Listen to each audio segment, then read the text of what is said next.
Bueno, Joaquín, qué honor tenerte de nuevo hoy aquí para realizarte una serie de preguntas. ¿Qué gran sacerdote eres? Primero, muchas gracias por la invitación. Hay que ser educado con las personas y yo creo que es importante la educación. Empezamos ya con la educación. Me acuerdo que mi padre me decía y mi madre lo de saludar, ¿no? Tenéis que saludar a la gente y eso, fíjate la importancia del saludo, ¿eh? Después, si eres bueno o sacerdote regular, lo importante yo creo que es la fidelidad al mensaje de Jesús, al proyecto del reino de Dios de Jesús, que es un reino de amor, de misericordia y de compasión. Teniendo en cuenta que yo sé que la misericordia y la compasión son dos términos que generan cierto rechazo o a veces mala interpretación, ¿no? La misericordia es tener un corazón lleno de ternura y lleno de solidaridad, ¿eh? Es un corazón lleno que empatiza con el dolor humano. Y la compasión es vivir con intensidad esos valores del reino de Dios, con pasión, ¿no? Con profundidad, con hondura. No ser mediocre, o procurar no ser mediocre, hombre, y sobre todo no traicionar ese mensaje de Jesús. No podemos estar hablando del amor y odiar. No podemos estar hablando del perdón y ser rencoroso. No podemos estar hablando del compartir y ser personas egoístas. No podemos ser personas de la paz y a la misma vez ser personas violentas o justificar la violencia o justificar las guerras. Por eso digo, ser buenos más sacerdotes, bueno, yo creo que lo importante es ese discernimiento de cada día, esa tensión de cada día, de esa fidelidad al proyecto de Jesús de Nazaret.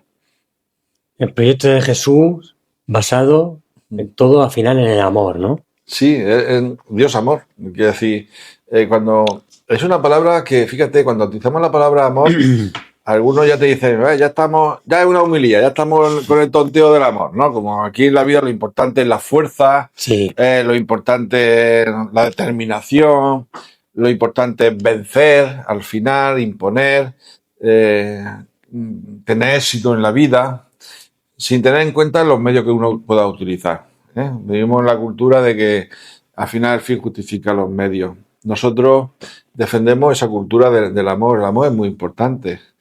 Y lo vemos en todas las manifestaciones de la vida, en la familia, en la pareja, en la amistad, en muchas realidades donde en la relación de padres-hijos, en la vecindad. El verbo amar es muy importante. Una sociedad que no sabe amar es una sociedad condenada al fracaso y a la deshumanización. Por eso hay que recuperar la palabra amor. Fíjate, hace unos años compré un libro que se titulaba Amar en la política. Creo que era así más o menos el título. Le estaba echando una ojeada al índice y recuerdo que a un amigo me tocó en el hombro, dice, eso es imposible. Digo, ¿por qué es imposible? Dice, no, en la política hay que ser un tiburón, hay que ser personas sin escrúpulos, hay que saber mentir y ser indiferente ante la mentira, defender a los tuyos aunque sea un corrupto, un compañero. ¿Eso te dijo? Sí. Wow. Sí. Dice, es que no lo ves en los partidos, que tú no estás viendo que al final no se puede amar. En la política se basa en el odio. Y recuerdo que a mí aquello después me hizo reflexionar y es verdad, cuando tú ves ahora mismo la polarización, ¿no? El desprecio. El otro día estaba un amigo de un partido político concreto, y su padre pues le decía que cómo podía hablarse con el alcalde que era de otro partido, que era del partido opositor, después tomarse una cerveza con él, saludarlo por la calle con una sonrisa. Y entonces él le decía, dice, bueno, somos muy diferentes, defendemos proyectos políticos muy diferentes, pero como personas nos tenemos que respetar. Y él tiene una dignidad como la tengo yo. Maravilloso. Y que, bueno, pues es verdad que nos puede generar tensiones en los plenos y en nuestro ámbito de debate, pero siempre no perder nunca perder respeto a la persona. Y es lo que nos preocupa ahora mismo con la polarización, que yo creo que está ahí. Pero ya no solamente en la política, sino en la propia sociedad. Por eso hay que recuperar el valor del amar, que a mí me conlleva el tema del respeto, de la educación, que son fundamental, de ver que en la diferencia nos podemos entender. Fíjate, yo tristemente he perdido relaciones por esa polarización de gente que te saludaba, gente que te quería, y ahora, pues bueno, se han polarizado. Y bueno, te vas por la calle, bueno, adiós, y te miran de reojo gente que se ha parado contigo muchas veces, incluso que te ha dicho, usted bautizó a mi hijo, usted dio la comunión a mi hija, y ahora, en cambio, muestran, además tú lo notas, que hay un muro que antes no existía.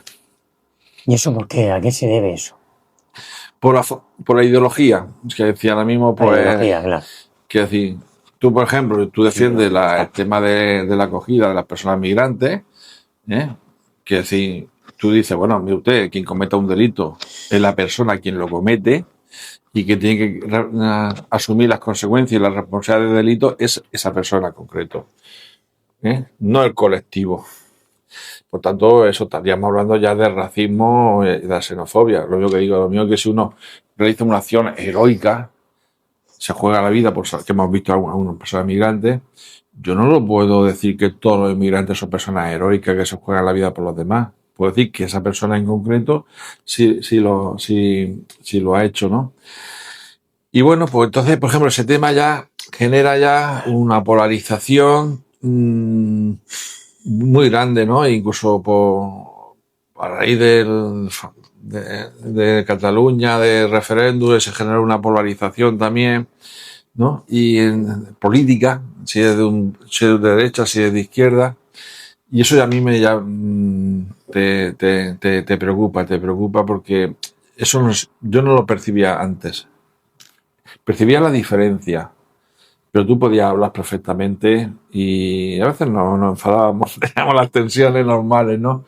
Pero de ahí no pasaba. Y ahora sí hay muros con concertinas. Muros con concertinas. Hablando de antes estábamos hablando del Papa, ¿qué le parece? ¿Qué le pareció el camino que dejó el Papa Francisco y el Papa Leo para que la actualidad? Sí. Bueno, fíjate, yo jamás pensé que podía llorar por la muerte de un papa. Es una de las cosas que cuando estaba en mi casa recibo un WhatsApp de mi prima, la prima Duli, que se ha muerto el Papa Francisco. Claro, como lo habíamos visto el día anterior, bastante mal. Sí. Todos sabíamos que su vida ya pendía de un hilo y que en cualquier momento podía fallecer, ¿no? Eso estaba claro. De hecho, él prefirió estar con la gente. Querían que estuvieran en el hospital. Ya dijo, vamos, hasta la información que tenemos. Y salió a la plaza de San Pedro, pero fatal, ya que no podía ni moverse. Sí, le dijeron que podía estar en el hospital, muy cuidado, porque se asfixiaba, su cuerpo ya no respondía, ¿no? Y él dijo, pero vamos, según la información que podemos tener, dijo, ¿para qué quiero vivir un mes? Estar encerrado en una habitación. Prefiero estar con la gente ya que dure días, ¿no? Porque además él bajó se lo llevaron a su habitación. Estaba cuidado, dijo, no, yo quiero bajar. No, Santo Padre, que si baja, el esfuerzo claro, cualquier esfuerzo que hacía se asfixiaba. Y dijo, no, yo prefiero meterme lo que tenga que meter, que me reanime un poco. Bueno, veía que no salía la voz del cuerpo, o sea, es que no podía, no tenía fuerza, ¿no? Y bueno, y lo habíamos visto así. Sabías tú que su vida ya pendía de un hilo, como he dicho antes, y cuando ya, pues bueno, me meto a las redes, me meto en el ordenador a buscar ya enseguida, o sea, en la que sale Francisco ha fallecido, y recuerdo que me entró una tristeza tan inmensa que me dio por llorar de llorar. Sino que nos soltaban lágrimas porque claro, con ella habíamos participado en los diversos encuentros de mitos populares. ¿Tú estuviste con ella? Sí, en el primer encuentro, o sea, hay una foto que nos estamos dando la mano y nos estamos saludando y hablando un rato corto, Pero que aquello te marcó mi vida. Así que aquel encuentro y aquella foto marcó mi vida. Hubo un antes y un después. ¿Sí? Incluso, sí, porque te reafirma en todo lo que tú estabas viviendo, ¿no? Tú estabas muy cuestionado y dentro de la iglesia por lo que hacías, por lo que decías, por tu compromiso. Por ejemplo, eso de ocupar un banco, una entidad financiera, o ponerte en la puerta de una vivienda para evitar un desahucio, o participar en manifestaciones del 1 de mayo, o de cualquier causa social. Bueno, pues que tuvieron cura, pues se cuestionaba mucho. Y bueno, yo entonces te sientes reafirmado de ver al Papa Francisco. Fíjate, me llamó. Es curioso, cuando él salió de Papa, yo dije, hombre, si el Papa piensa igual que yo. Y me dice, no, tú piensas igual que el Papa. que tú tienes más edad que tienes más edad que tú. Así que cambia la dirección de... Y es verdad. Entonces, bueno, aquello fue para mí un revulsivo, ¿no? De estar en crisis, de estar ahí un poco en una situación... Fue la luz. Sí, para mí fue un revulsivo. O sea, es que fue un antes y un después. O sea, pasar del duda razonable y duda muy intensa a decir, no, este es mi camino. No, estoy equivocado en cosas, pero está claro que ahora mismo me siento muy reafirmado. Y después del primer encuentro de Momentos Populares en Roma, bueno, aquí yo ya dije, este es el camino. Este sin duda es el camino, o puedes elegir otros caminos paralelos, ¿no? Pero este es el camino, el techo, tierra y trabajo, me acuerdo, las 3 famosas. Y después y vi una persona libre hablando. Y decía, me llama el Papa comunista. Y dice, algunos incluso me llaman que no soy el antipapa. Yo decía irónico, era muy, como era argentino, muy irónico. Decía, bueno, pues yo lo único que hablo es de la doctrina social de la Iglesia, del Evangelio. Si alguien piensa que digo algo en contra del Evangelio o en contra de la doctrina social de la Iglesia, que me lo haga saber. Y dice, usted lo que ha dicho es en contra de este pasaje evangélico, que me lo diga. Pero de momento nadie me lo ha dicho. Ni nadie se lo ha dicho. Y aquello, pues al final del encuentro hubo una foto de cada uno de nosotros. Yo llevaba una camiseta de estos desahucios, una camiseta, y entonces pues esa foto pues fue llamativa porque de golpe te ves reafirmado, ¿no? Recuerdo un amigo, lo he comentado muchas veces, que somos, debo estar en una esquina, pero nos queremos mucho. Pues es muy bonito, personas que pensamos tan diferentes, pero mantenemos los vínculos de amistad. Y él me decía, tú no seas tonto, tú llevas esa foto, saca una copia de esa foto, la lleva en el bolsillo de la camisa, o en el pantalón, que tú eres un camiseta. O ponte camiseta con bolsillo. Y cuando alguien te diga algo, tú la sacas. Claro, es como decir, te sientes reafirmado por el Papa. Además, expresamente, porque además él lo dijo allí.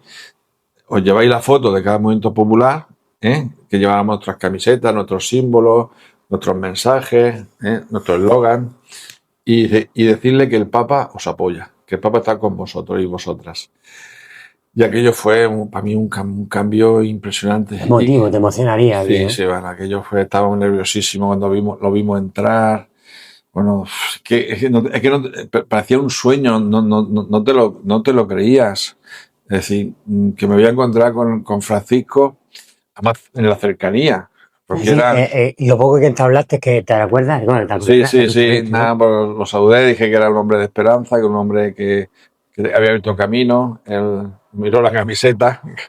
Nadie dijo nada, tenéis que seguir trabajando, haciendo lío. O sea, era una persona que le gustaba mucho esas personas. Hagan lío.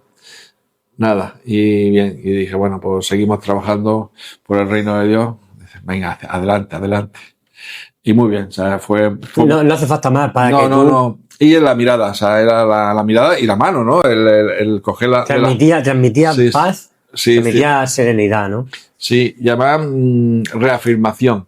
Te sentías reafirmado por él. O sea, era un hombre que era capaz de reafirmarte en luchas que a lo mejor se podía cuestionar incluso dentro de la propia iglesia, ¿no? Sí. O sea, por ejemplo, el derecho a la vivienda. ¡Wow! Pues claro, todo el mundo tiene derecho a vivienda. ¿La familia tiene derecho a vivienda? Pues claro que sí.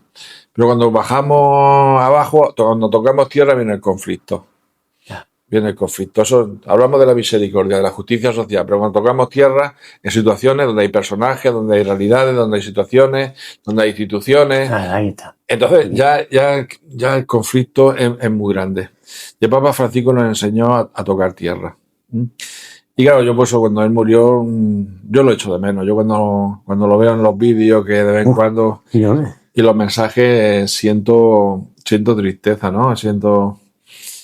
Lo echo de menos. La verdad que se echa de menos. Sabe que llega un momento que se tiene que ir, como ley de vida, e incluso hasta su propio entierro, como lo diseñó, ¿no? Como quiso, la tumba, Franciscus, es una austeridad tremenda. Lo más sencillo, más Sí. desapercibido posible, ¿no? Sí, era un hombre de unas convicciones muy profundas, muy profundas, muy profundas. Entonces, en su papado ha residido en Santa Marta, en un lugar donde estaban todos los trabajadores, no quería irse a la habitación ni a la residencia de San Pedro, todo, su forma de vestir, sus zapatos. Cuando dijo, no, los zapatos déjalos. Hombre, que están muy estropeados. No, yo me llevo muy bien con estos zapatos. Bueno, le van a poner todo el traje, el rojo, y él diciendo, no, yo así estoy muy bien, salgo muy bien. No, y lo difícil es que lo mantuvo hasta morir. Sí. Porque dice, tú puedes ser que pase unos años. No, es que era fiel 100%. Sí. No cambió Francisco. No, de hecho a él no lo querían. Dentro de la iglesia tenía mucha oposición dentro de la iglesia. Acuérdate de aquel vídeo tristísimo de varios sacerdotes de Toledo que dice, estoy rezando para que se muera el Papa, ¿no? Estaba ya el Papa con enfermedades y uno dice, pues hay que rezar con más intensidad, porque no se muere, hay que rezar con más intensidad. Yo recuerdo, qué tristeza, ¿no? Aparte de la rabia. Salieron los sacerdotes diciendo eso. Sí. Además en un vídeo abierto, o sea que yo tenía su propia red. De esa gente luego se dan golpes en el pecho y son sacerdotes además. ¿sabes? Sí, no, y se mantuvieron sin más historia. Ahí hubo un paripé de medio condena, pero bueno, ellos lo han seguido y bueno. Pero bueno, que había mucha gente que pensaba que no. Y bueno, llega después León XIV. A mí me cuesta decir Prevost. el nombre se llama Prevost. Sí, tiene apellido, ¿no? Sí, y bueno, bien, el hombre, pues, a ver, no tiene la fuerza de Francisco, todos lo sabíamos, es muy tímido, muy reservado, muy tímido. Yo creo que una persona que ha intentado conjugar dos cosas, por una parte, contentar a los conservadores en las formas, ¿no? Es decir, todo lo que se... De hecho, él sale ya con todo el traje de papa, hay que decir... Menos los zapatos rojos, eso los zapatos rojos fue de Ratzinger. Eso fue... Benedicto sí. Benedicto era total. Sí, dijo, zapatos rojos. Sí. Y vuelve de nuevo a la residencia de la Plaza San Pedro. Bueno, yo creo que él ha intentado de alguna manera contentar a esa línea más conservadora en las formas, ¿no? Y a la misma vez dejar muy claro que el mensaje de Francisco, todos los procesos de Francisco, hay que mantenerlo, no porque sea de Francisco, o sea, no solamente porque sea, sino porque el mensaje del Evangelio y el mensaje de la Iglesia, por ejemplo, la Iglesia sinodal, que participen los seglares, ahora sacar el documento que lo ha hecho suyo, que era Dilesi Te, os ha amado a los pobres, Jesús os ha amado, que es un documento del Papa Francisco, que no llegó a publicarlo, la muerte le sorprendió, él lo ha cogido, lo ha hecho suyo, le ha añadido su impronta personal, indudablemente, pero en una línea muy, muy bonita, yo le he echado, como decimos en Murcia, muy bonita, y no le llega a leer en profundidad, ya he leído algunas cosillas, y me encanta, me gusta mucho porque es reafirmar algo que es de la Iglesia de Jesús. Digo, que decir, la opción preferencial por los pobres, por los empobrecidos, ¿no? Ya cuando decimos de los pobres hay gente que se enfada y dice, pero bueno, los pobres también hay gente mala, ¿no? Entonces decimos, Jesús no elige a los pobres por un planteamiento por un planteamiento ético. Es decir, los pobres son buenos y el que tenga algo de dinero o tenga dinero son malos, ¿no? En comportamiento, ¿no? Es decir, no se trata de eso. No es un problema ético. Es un problema que los pobres necesitan de la misericordia de Dios, necesitan de la ayuda de los demás para poder salir de su postración, de su pobreza. Un rico no. Un rico no necesita a nadie. Con el dinero va a cualquier sitio. O sea, en la sociedad, quien tiene el dinero puede ir a cualquier sitio. Y después, algo también muy importante, que el pobre se tiene que organizar entre ellos para salir de su pobreza. Tiene que hacer una mesa compartida. Si salen cada uno individualmente, buscan su salida, al final mueren en muchos aspectos, hasta físicos, ¿no? Por tanto, el pobre necesita la mesa compartida, el compartir la vida para poder salir de la pobreza. Es por eso esa elección de Dios misteriosa de la opción por los pobres. Son los que más necesitados de la misericordia de Dios, son los más necesitados de la ayuda de los demás y son los que necesitan organizarse comunitariamente en una mesa compartida para salir de su pobreza. ¿Tú crees que la Iglesia desde Vaticano tendría que atacar más a esas partes sociales tan derrumbadas como son ahora mismo las guerras, la hambruna en el mundo? ¿Tú crees que se debería hacer más actos sociales? Sí, yo creo, incluso Francisco tenía algo que nos llamaba la atención, y es que él señalaba, él identificaba a situaciones, realidades y personajes, ¿no? Y eso te llamaba la atención poderosamente, ¿no? Claro, por eso los líderes políticos, los presidentes de muchos gobiernos no lo querían, ni lo querían las grandes instituciones y los grandes empresarios, ni lo querían los poderes fácticos, ¿no?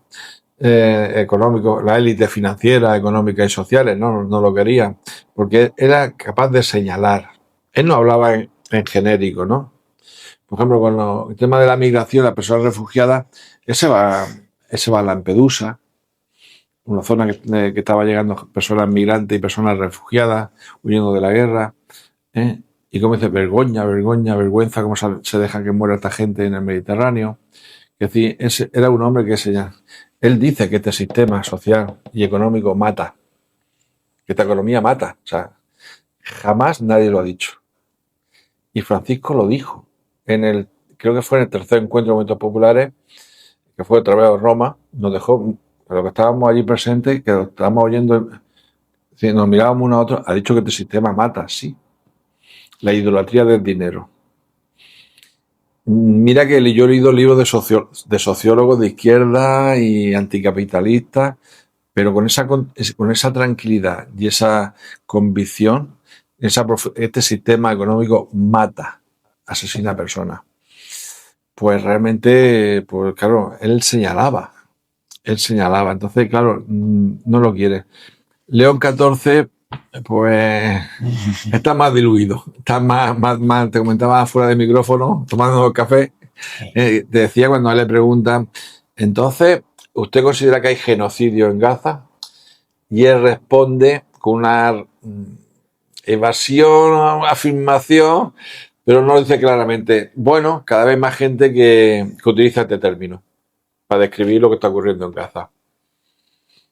Claro, te queda un poco así, pero usted no. Pero la pregunta era: ¿usted considera que intentó salirse por un poco sin mancharse? Claro, por una parte está diciendo que sí, tímidamente, porque reconocer que cada vez más se utiliza este término es como decir, bueno, parece ser que sí, porque cada vez más hay gente que utiliza este término. Pero no lo digo yo. Claro. Lo dicen otros. Y entonces deja ahí caer de una manera. Entonces, pues, el otro día, por ejemplo, en la FAO, él dice una expresión contundente, ¿no? El hambre como arma de guerra, que se está utilizando, bueno, se ha utilizado siempre, ¿no? Cuando se rodeaba las ciudades se estaban meses rodeándolas, ¿no? Y la ciudad caía por hambre, siempre caía por hambre. Él dice eso, no se puede utilizar el hambre como arma de guerra. Eso que está ocurriendo, por ejemplo, en Gaza y en muchos lugares, en Sudán, en muchos lugares del mundo, ¿no?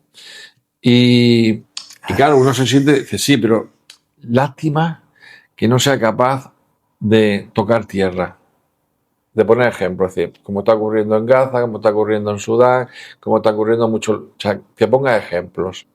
Si no tocamos tierra, o sea, nuestro mensaje se diluye en la nada. Aunque intuimos, aunque nosotros podemos, claro, es como decir, y el que quiera utilizarlo para tocar tierra, que lo utilice.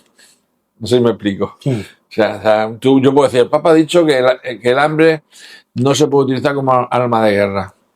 Lo que está pasando en Gaza, yo lo puedo utilizar, yo lo puedo conectar con esa realidad perfectamente, o con Sudán, o con otras realidades del mundo, ¿no? No solamente en Gaza. Tristemente, ¿eh? Y llevaría razón, O sea, nadie me puede decir que no. ¿Qué te iba a decir? ¿Cómo, Joaquín, llevas tú muchas veces esa tensión entre la fe y la duda con tu lucha social? Muchas veces que, como has dicho, has tenido momentos de decir, wow, no puedo. Mira, una vez me decía un profesor de teología, yo estudié con los jesuitas en la Facultad de Granada, Qué bueno. que nos ayudaron a pensar, y a pensar de la antropología y de la teología, quiero decir, de las dos de realidades, ¿no? Que yo creo que es importante. Y un profesor decía, mira que os digo, hay que ser el 70% creyente, el 20% agnóstico y el 10% ateo. O sea, tú sumas 100%. Ha dicho 70% creyente, 20% agnóstico y 10% ateo. ¿Y por qué no lo decía eso el profesor? Pues tenéis que dejar siempre espacio a la duda. Porque dejando espacio a la duda, iréis creciendo como creyentes. Desde las convicciones, estamos hablando del 70%, que decir, no es que tú te mueves una duda continua, que haga agua continuamente, ¿no? Pero sí es verdad que siempre os tenéis que estar interrogando sobre la fe, de cómo es vuestra fe. Él nos hacía, mira, pensar cada día cuál es el mensaje que estáis transmitiendo y con qué gente os estáis relacionando cada día. Pensad con qué gente os estáis relacionando. Habláis de los pobres. Pero si vosotros en el día a día los pobres están ausentes de vuestras relaciones diarias, pues claro, ahí falla algo. Si estás hablando de los pobres, tienes que estar encarnado con los pobres. O sea, tú tienes que encontrarte con los pobres, estar con ellos, en sus ambientes, en sus ámbitos, ¿no? Y aquello nos marcaba. Además, era un profesor en la Estrada que era, nos hacía pasar unos ratos complicados, porque era de una inteligencia tremenda, ¿no? Él hablaba de los maestros de la sospecha, ¿no? Como era Carlos Marx, como era Freud. Es una enciclopedia. Sí, pero además, el tío se ponía a defender a Carlos Marx, ¿no? Dice, venga, yo soy Carlos Marx y ahora me tenéis que expresar vuestros motivos de fe. Entonces, por esto. Entonces decía, y hacía de Carlos Marx. Yo utilizaba la ideología marxista, ¿no? Y claro, no volcaba. No volcaba nuestro argumentario, ¿no? Es decir, bueno, que Dios es no sé qué. Es Dios amor, Dios es perfecto, todopoderoso, tal. Yo creo que era Hegel que decía eso. No me acuerdo si era Hegel o Engels, pero bueno, uno de ellos. Que decía, no, Dios es una imagen falsa, es la imagen proyectada del hombre perfecto. Pero no es Dios, es que el ser humano pues, ha proyectado su imagen perfecta del hombre y dice, y este es Dios. Claro, te pegaba unos revolcones, a ver cómo tú le desmontabas eso. Menos mal que después nos daban los argumentos, de fe, claro, que lo hay, que lo había. Entonces, nos ayudaron mucho a pensar y decía, tenéis que ir creciendo en la fe. Ya es verdad, porque si tú piensas yo pienso en mi vida, ¿no? Pues ha cambiado en muchos aspectos. En lo fundamental no, en los caminos no, pero sí que es verdad que a veces las sendas pues son diferentes, ¿no? Son muy diferentes. Y bueno, antes podías ser más duro en un tema, ahora eres más flexible. Yo qué sé, la vida te va cambiando, pero siempre desde ese camino fundamental y esencial, pero sí es verdad que vas cambiando un poco de mentalidad. Y eso te ayuda muchas veces. Acuérdate, 70% creyente, 20% agnóstico y 10% ateo. ¿Agnóstico es como que no tiene claro? No lo tiene claro. Que quieres creer en Dios, que no tiene ningún problema en creer en Dios, pero no, tu razón no te lleva a Dios. Pero que te gustaría, o no tiene ninguna dificultad en creer en Dios. El ateo es que va en contra de la existencia de Dios. Pero Dios no existe y mi lucha es para demostrar que Dios no existe. El agnóstico, pues, bueno, No duda, ¿no? no duda, o sea, piensa que no existe, que no tiene fe, pero deja las puertas abiertas. Qué bueno. Deja las puertas abiertas. Hay mucha gente que ha sido agnóstica, ¿no? Sí, y se ha convertido. Y bueno, y otros han mantenido en ese agnosticismo y reconociendo y valorando por muchos testimonios de gente. Además lo decían, yo soy agnóstico, yo no creo, pero reconozco y pongo en valor estos compromisos de gente de la Iglesia Católica o de otras iglesias, claro. ¿Qué te parece, ahora hablando de eso, de la historia del apóstol Pablo? ¿Cómo se transformó? Sí, sí. Hablando de ello, ¿qué te parece? Porque se habla mucho de, ¿no? de Pablo, como esa conversión que fue de las más impactantes que ha habido, ¿no? Sí, porque todo arranca el perseguidor Sí. de los cristianos. Él los detiene, su misión era detener a los cristianos, seguidores de Jesús, mandarlos a la cárcel. Nos imaginamos que torturaría, nos imaginamos que alguno mataría, asesinaría, nos imaginamos. La perseguidor, por tanto. No, totalmente. Más de uno, seguro. Seguro. Que es él que le hace descubrir la fe.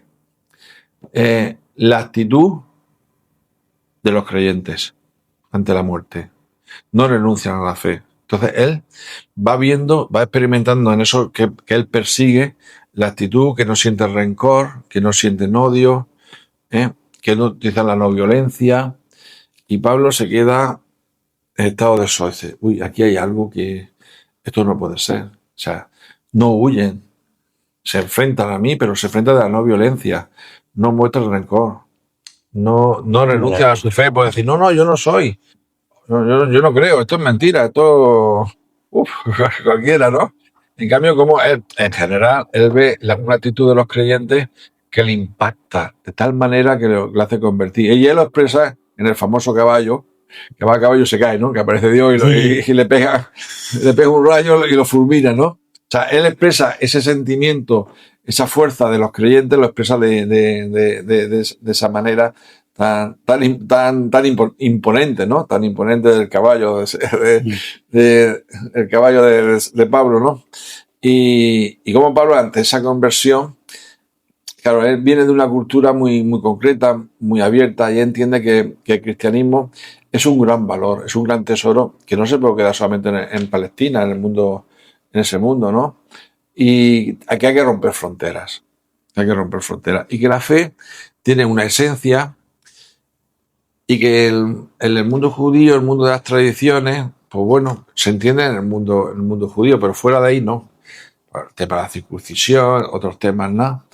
Y dice, no, la fe es esto y resulta que nos tenemos que abrir, tenemos que extenderla a toda la humanidad, respetando por lo cultural, lo tradicional de cada país. O sea, tú no puedes imponer una tradición en el mundo judío, pero hablo de la circuncisión, por ejemplo, porque eso en el mundo griego, a lo mejor en el mundo romano, no se entendería. No entendería que eso fuera como una condición de fe. Está el amor, está otros valores del reino de Dios, y bueno, y lo se llama inculturizar la fe, ¿no? En cada tú vas a África y la gente baila y toca el tambor y ve cómo mueven los culos y aquí hacen eso y eso, qué poca vergüenza, ¿no? Allí no se entiende eso. A lo mejor aquí nos costaría, somos más intelectuales, nos costaría más... ¿Te entendés, no? Sí, entendemos por las canciones, el coro, pero lo que es el baile, bueno, ahí la ves bailar y bueno, ¿y qué te impresiona, no? Como decimos, bueno, los muchachos y las muchachas, zagalas y zagalas, como decimos nosotros, pues tiene cada eso tiene su cultura, ¿no? Aquí dura una misa 1 hora, y dices, qué pesado que el cura. Y allí dura 2 o 3 horas. 2 o 3 horas. Y la gente está encantada. Yo, que soy europeo, yo estoy desesperado. Uy, eso digo yo. Cuando me dicen, tienes que ir no sé qué, Claro, porque claro. hay una ordenación sacerdotal o de diácono, a una fiesta, o una fiesta de no sé qué, de una Dame parroquia, paciencia, de señor. una comunidad. Yo tiemblo. Yo al principio iba, yo sí, voy yo. Pues, me llevar de 3 o 4 horas y digo, madre mía, señor, estoy desesperado ya, si las piernas no las siento. Y ellos están disfrutando. Y después, cuando termina la celebración, hacen una fiesta comparten la comida. O sea, es todo el día. Eso aquí imposible. No, eso yo nunca lo he visto, ¿sabes? Eso aquí sería imposible, vamos. Sería una hora y media. Dice, uy, qué pesado que el cura o qué pesada ha sido la celebración. No, está bien, pero uff, qué larga ha sido. ¿No? Y bueno, es otro concepto de la vida, ¿no? Entonces, pues bueno, pues, quiero decir, que dure 3 o 4 horas es lo normal. Nosotros sería desquiciante. Nosotros sería desquiciante. Madre mía. Aquí sería desquiciante, ¿no? Bueno, pues son realidades muy distintas. Pablo en ese aspecto, pues tuvo esa gran visión. Y además, en el Concilio de Jerusalén, dice una cosa que es muy curiosa, que hubo un tumulto. Creo que un tumulto quiere decir que llegaron casi a las manos, ¿no? Porque Pablo defendía que había que romper la frontera del mundo judío y bueno, pues teníamos a Pedro y algunos que eran más reticentes en que no. Y bueno, pues hubo un tumulto, ¿no? La condición humana siempre se expresa desde el primer momento, ¿no? No hay que idealizar ninguna situación, ninguna etapa histórica, ¿no? Hombre, tiene la fuerza del inicio, eso sí, tiene la fuerza del inicio y al final, pues Pablo, como una gran visión de futuro, dijo, el cristianismo se tiene que extender. Exactamente. ¿Cómo trabajas tú, Joaquín, tu salud espiritual? ¿Cómo la cultivas? ¿Cómo la mantienes viva? Pues ahí con varias formas, ¿no? Que todo convergen, todo es lo mismo, ¿no? Una es con la oración personal, que a veces yo siempre digo, tenía que rezar más. Y siempre, ahí fallamos. En vez de rezar todos los días, de vez en cuando fallamos. Siempre hay que orar más porque encontrarte yo qué sé, primero con Dios, ¿no? Y después contigo mismo también. Lo decimos muchas veces, porque la oración, en ese tiempo de silencio es necesario en esta vida, ¿no? Una cultura del ruido, de la comunicación, de la hipercomunicación. Total. Yo creo que eso pues nos pierde y hace que en la cabeza el silencio nos ayuda a reflexionar, a meditar, a darnos cuenta de nuestras realidades, de nuestra vida, de muchas cosas que nos ocurren, de reflexionar cómo actuamos, de lo que hacemos, de lo que dejamos de hacer. Y a mí me cuesta en la oración siempre el principio, estoy un poco inquieto, ese frenazo me cuesta, pero después cuando pasan los minutos es como que sale todo, ¿no? Y te vas sintiendo, y cuando terminas te sientes bien, ¿no? Y con respuestas, pero también con interrogantes, que eso es muy importante en la vida. Tener respuestas, pero a la vez también tener interrogantes que te hace ir creciendo, ¿no? Y eso, después, pues hombre, yo por ejemplo estoy en la Hermandad de Oración Católica, un equipo, con gente, con seglares, hombres y mujeres, que compartimos la fe. Yo creo que es la dimensión comunitaria de la fe. Yo no creo en esa fe individual. La fe es personal, porque es una opción personal, pero vivida en comunidad. Qué bueno. Eso es importantísimo. Eso no, es que yo tengo mi fe, yo después, pues yo voy a mi misa, yo voy y tal, yo me confieso, pero ¿tiene una comunidad? No, pues entonces te falta una comunidad. La fe es comunitaria. De hecho, Jesús, lo primero que, antes de dar el primer paso, ¿qué hizo? Sus discípulos, sus apóstoles, salitos como una comunidad, ¿no? El Evangelio de hace poco era que Jesús los manda de 2 en 2, ¿no? Es decir, siempre la dimensión comunitaria es muy importante en Jesús, ¿no? Él entiende que si no hay comunidad, la fe decae. La fe decae y se puede pervertir incluso, ¿no? Y después también, pues, hay una cosa que te ayuda mucho y es el cariño de la gente. Eso es muy bonito. O sea, tú experimentas el cariño de la gente. Yo soy muy expresivo en la afectividad. No soy muy de abrazo, de besos. Tengo un amigo que es genial porque a él no le gustan los abrazos. Y como nos vemos de uva a pera, cuando lo veo dices, ni te segura, dame un abrazo, ¿eh? Digo, yo te voy a dar un abrazo, tú haz lo que quieras.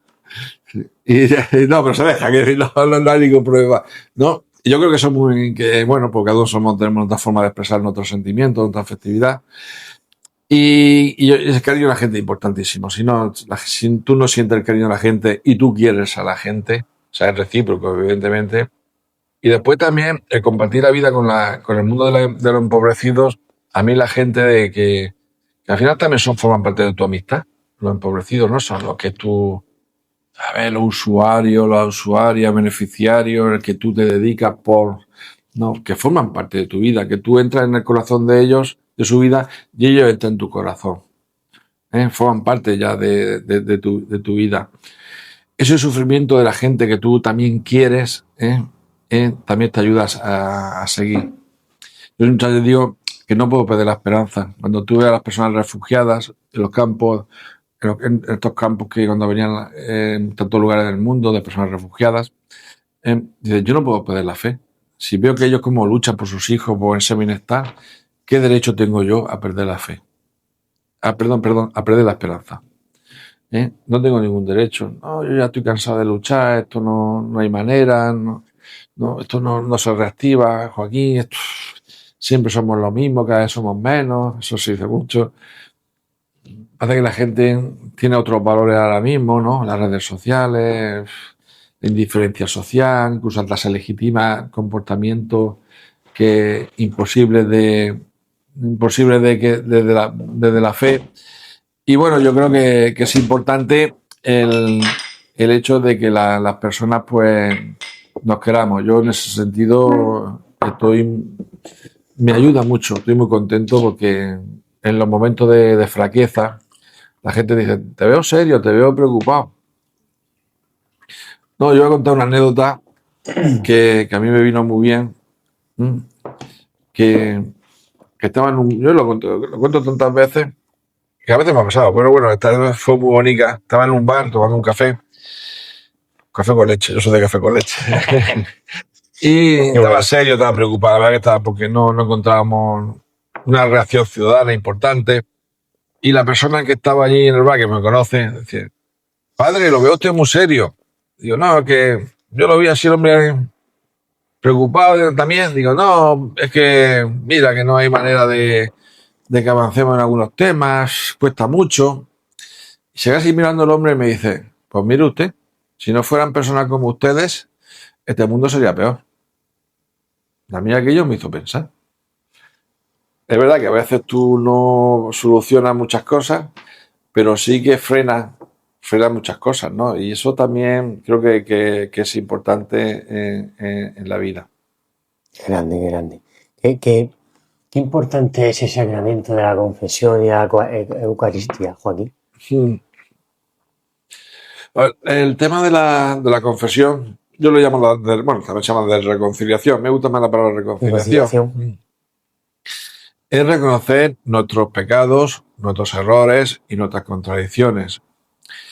Y yo creo que tienen un valor importantísimo en la vida y en esta sociedad. En la vida porque te permite, lo que decía antes, crecer como personas. Cuando uno es capaz de reconocer nuestros errores, nuestras contradicciones, nuestros pecados, pues somos capaces de ir creciendo, de ir madurando, de hacernos mejores personas y mejores creyentes. Ese aspecto que creo que es importante, ¿no? Y después también es un sacramento que cuestiona la sociedad. Me explico. Si existiera el perdón o la reconciliación, no habría guerras, por ejemplo. O la guerra se terminaría, porque la dinámica de la política ya no sería la venganza, la conquista, el sometimiento, sino sería el perdón y la reconciliación. Yo creo que eso a nivel de política internacional estaría muy bien, no estaría mal que estuviera. Después, en una sociedad que somos narcisistas, que somos hiper individualistas, que nos cuesta reconocer nuestros fallos, nuestros errores, porque el error siempre lo tiene la otra persona. Sí. El equivocado siempre la otra persona. Cuando hay un conflicto, yo llevo siempre razón y el equivocado es la otra persona. Yo he hecho bien las cosas, la otra persona lo ha hecho muy mal, ¿no? Es más, yo justifico mi cierta determinada actitud de comportamiento porque la otra es tan mala que me obliga a mí a defenderme y por tanto tengo que hacer no sé qué, ¿no? Y entonces, claro, en una sociedad narcisista, es decir, que yo considero que todo lo que hago está bien y no se me puede cuestionar nada, que todo es perfecto y que siempre el error lo tienen los demás, pues cuestionan la propia sociedad. Cuestionan ese mecanismo de cuestionar la sociedad. Yo cuando veo a la clase política tirarse los trastos, ¿no? Los muebles, yo digo, si cada uno en vez de tirar los trastos a los demás pensara, ¿qué he hecho yo mal? Sería ideal. Porque muchas veces, cuando hay un conflicto, que a lo mejor hay gente que habla contigo porque tiene un conflicto, porque la otra persona, porque no sé qué, porque Claro, yo digo, bueno, vale, la otra persona, tú me dices eso, yo no he vivido esa situación, evidentemente, desconozco lo que ha pasado, pero piensa en lo que has hecho tú, qué comportamiento has tenido tú para que eso se tuerza, o el problema se haya agravado, o al final ha habido una ruptura entre tú y esa persona. ¿Qué has hecho tú que haya estado? Hazte una autocrítica. Se quedan un poco así, un poco desconcertados, ¿no? Porque todo el mundo te busca a veces para legitimar su situación. Por eso en el sacramento de la reconciliación hay gente, cuando yo digo, oye, perdona, quien se está confesando eres tú. Me está hablando mal de otra persona, pero la confesión no es hablar mal de otra persona. O sea, no se está confesando a la otra persona por tu boca o por tu visión de esa persona. Digo, no, eres tú. Digo, tú, ¿qué has hecho mal? Eso es el sacramento de la reconciliación. Tú ¿qué has hecho mal? ¿Qué piensas en qué te has equivocado? ¿Cuál ha sido tu pecado? Si es un pecado de soberbia, de orgullo, de rencor, de egocentrismo, que has tenido actitudes violentas o de venganza, te vas a enterar, de reproche, y yo creo que, claro, eso es el sacramento de la reconciliación. Y después el sacramento de la reconciliación tiene algo que es muy importante, que es la reparación, ¿no? Que es lo que se llama la penitencia. Ya yo me acuerdo en una de las confesiones que la persona, la que se confesó, pues estaba enfrentado con un familiar y yo dije, bueno, mira, lo que tenéis de penitencia es intentar establecer puentes, diálogo, y si no es posible, porque a veces no es posible, porque también depende de la respuesta de la otra persona, claro, evidentemente, tú puedes responder por ti, no por otra persona. Que la otra persona hay un rechazo y no quiere saber nada de ti, bueno, bien, pide por ella. Y pide porque le vaya bien en la vida, pide porque la vida le sonría. Y si algún día te la encuentras y puedes hacerle algún favor, porque esté en tu mano, házelo. Y me dice, esa persona dice, no, yo eso no lo voy a hacer. Lo que usted me ha dicho no voy a hacer nada. Usted mándeme lo de siempre, usted mándeme decir los Padres Nuestros, lo del Rosario, el Ave María, lo que usted quiera. Que yo eso sí lo voy a rezar, pero lo otro no lo voy a hacer. Bueno. Claro, es el concepto equivocado, ¿no? Es como el sacramento del perdón y la reconciliación no es un juicio, como lo tenemos aquí muchas veces en los tribunales, ¿no? Usted ha cometido un delito, se demuestra que lo ha cometido y yo le pongo una pena de 2 años, 1 año, 3, 4, 5 o no, o una responsabilidad civil, de dinero, lo que haga falta, ¿no? Y bueno, pues no, esto no estamos hablando de no es un juicio, es una reparación. Claro, es muy difícil, por ejemplo, yo que estoy de capellán en la prisión, cuando hay un asesinato por medio, o sea, hay que decir... Que te confiesa, ¿no? El asesino, sí, todo, ¿no? Sí, hay momentos... en un principio, siempre la gente se siente libre, o sea, tú no coaccionas, ni además ni puedes, ni debes. Pero es verdad que a veces hay personas que en un momento determinado bajan la guardia, por decirlo de alguna manera, y reconocen que lo han hecho, y reconocen que lo han hecho por... Tú tampoco puedes decir nada. No. Eso se queda ahí, aunque no haya confesado que el asesino y te haya dicho a ti que es asesino. Eso es secreto de confesión. O puede ser por la confesión en sí misma o por el diálogo que ha establecido contigo, pues ¿no? Tienes que tener Un temple en Dios, Joaquín. Sí, entonces, Fuerte, ¿no? sí, entonces, claro, él dice, pues sí, fui yo y se me fue la mano. Yo fui a robar, no sé qué, iba con droga y se me fue la mano, ¿no? Y bueno, pues claro, ahí la reparación es imposible, en ese aspecto, porque no puede devolver, Dios sí le devuelve la vida a esa persona por la resurrección, pero él evidentemente no puede devolver la vida. Yo siempre le digo, es difícil que te perdone, porque siempre es muy difícil, pero pídele a Dios que pide perdón tú a Dios por lo que has hecho.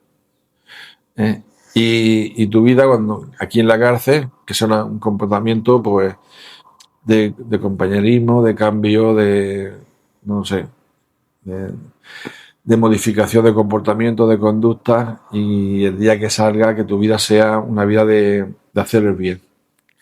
Es que no hay otra posibilidad. Quiero decir, yo creo que eso es un poco lo que... Qué potente es el Señor, ¿no? Cómo perdona y cómo te da esa oportunidad de nuevo, ¿no, Joaquín? Sí, nuestro Dios es un Dios... Es curioso, se nos escapa porque yo, por ejemplo, siempre lo digo, ¿no? Un Dios que perdona, que incluso entrando en la cruz disculpa a su asesino, a su verdugo, cuando les dice, Dios, perdónalos porque no saben lo que hacen. Yo siempre he pensado, cuando yo he visto en televisión, en los medios de comunicación, esa persona que han asesinado a un familiar suyo, incluso me recuerdo a una mujer que ETA había asesinado a su marido, era el Chancha, y que ella expresaba perdón en el momento del asesinato y que pedía que la banda terrorista se dejara las armas, que fuera el último asesinato, y a mí aquello me conmovió y me hizo pensar. Yo me puse en la situación de esa mujer y, si soy sincero, yo no sabría cómo voy a reaccionar en ese momento. Si voy a reaccionar desde el perdón, desde el odio, desde el rencor, no lo sé. Sé que hay que perdonar. Sé que el rencor no es bueno desde la fe. Y eso es lo que la fe me exige.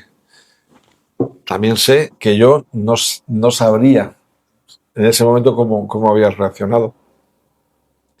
Te voy a poner otro ejemplo que fue curioso, ¿no? Hablando del agnosticismo, ¿no? Y además lo cuento tantas veces, otra vez más. Otra. Como los abuelos, estoy como los abuelos ya. repitiendo anécdotas de la vida. Sí, ¿no? con el mismo entusiasmo siempre. Sí.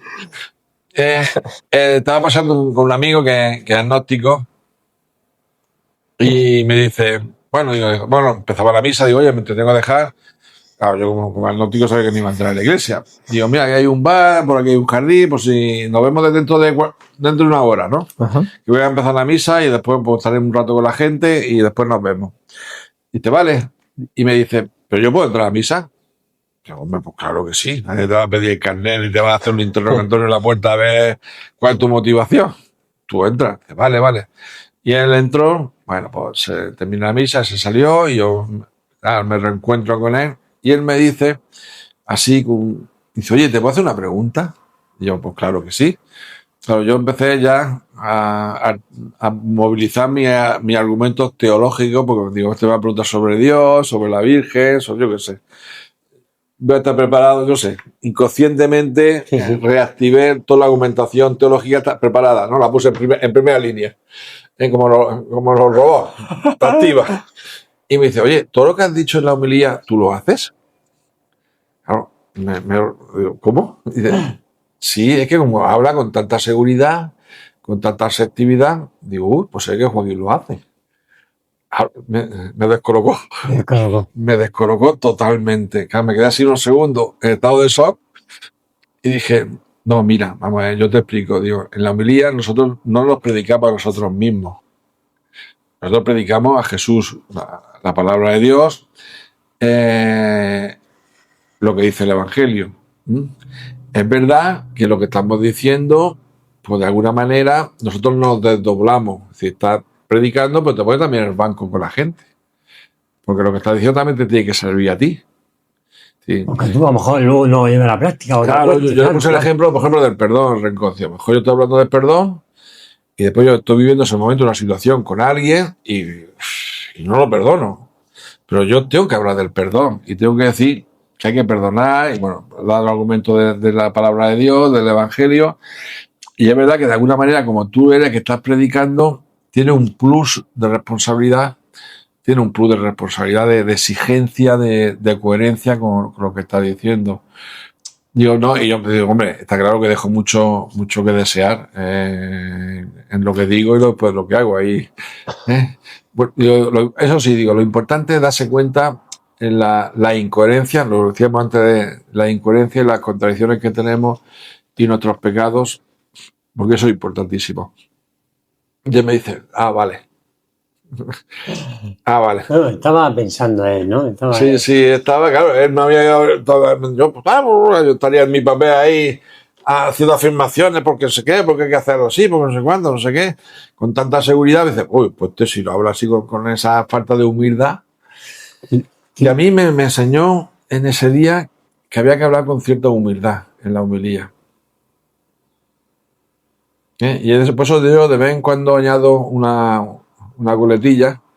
Digo, bueno, esto que estoy diciendo también me lo aplico, no lo tengo que aplicar a mí mismo y a los curas, porque muchas veces me he dejado mucho que desear. También. Sí, de vez en cuando suelto esa coletilla y la gente dice,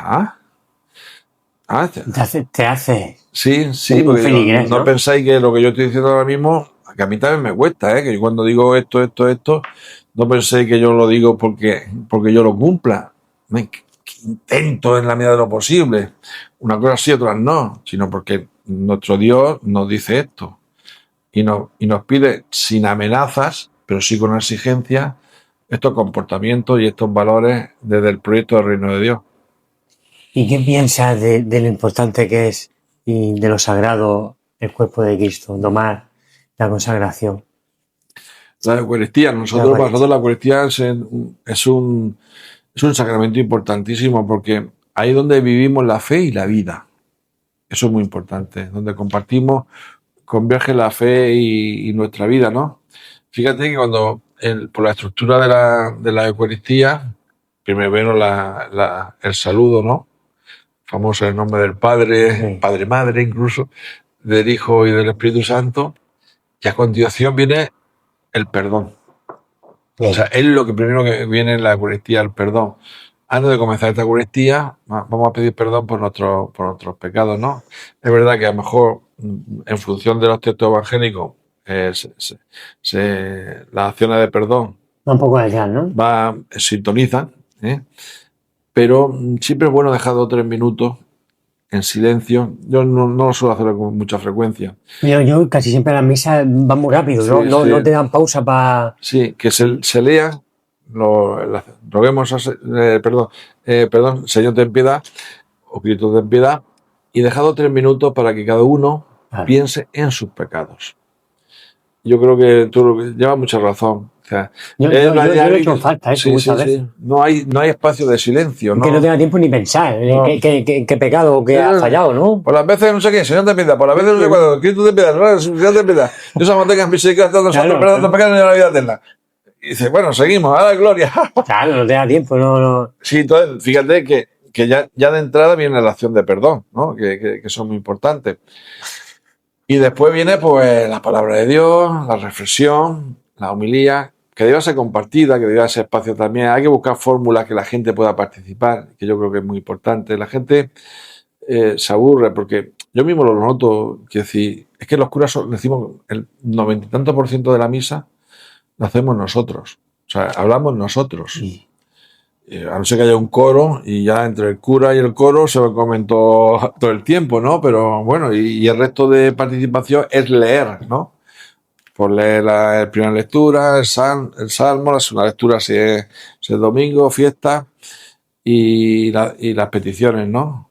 Bueno, a lo mejor en algún sitio, pues a lo mejor acción de gracia, pero alguna manera algún espacio ahí de que la gente pueda participar, siempre es complicado, ¿no?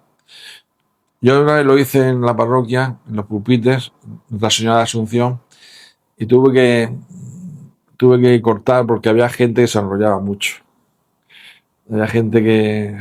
Le diste a la gente voz para Sí, que... sí, ¿qué os parece esto? No sé qué. ¿Qué pensáis de esto? De que hizo el Evangelio. Claro, ahí hubo 2 o 3 personas que la gente se aburría, ¿no? Que la gente... Sí, cabrón. sí, eso suele pasar, ¿no? Que tú cuando das la participación, en vez de que la gente entienda que tenemos que ser breve, todo, incluso el cura, en ese momento, pero claro, había gente que levantaba la mano y decía, madre mía, y al final tenía que cortarlo, porque es que tenía que cortarlo, que cuando lleva 5 o 6 minutos, dice, bueno, ¿Qué pasa ya? sí, entonces ya hubo gente que dijo aquí, mira, habla tú, di lo que tengas que decir. No, si quieres nos deja un minuto de silencio, que cada uno en su interior reflexione sobre esta palabra y tú si quieres hacer alguna pregunta para que nos ayude en la reflexión, está bien. Sí, pero es que esto... Es que hay personas que no entienden que la participación... eso pasaba en el 15M. Yo me acuerdo en la asamblea del 15M, en los barrios había gente que cogía la palabra una y otra vez, una y otra vez, una y otra vez, y reventaron muchas asambleas del 15M porque es el que se dice, se está escuchando a sí mismo. O sea, la persona que está pum, pum, pum, pum, pum, pum, dice tú. Y ya, a mí me aburría, por ejemplo, ahí también yo nos aburría a todos, ¿no? Entonces, a veces cuando participamos tenemos que tener espacios de participación, pero también ser muy responsables en esos espacios de participación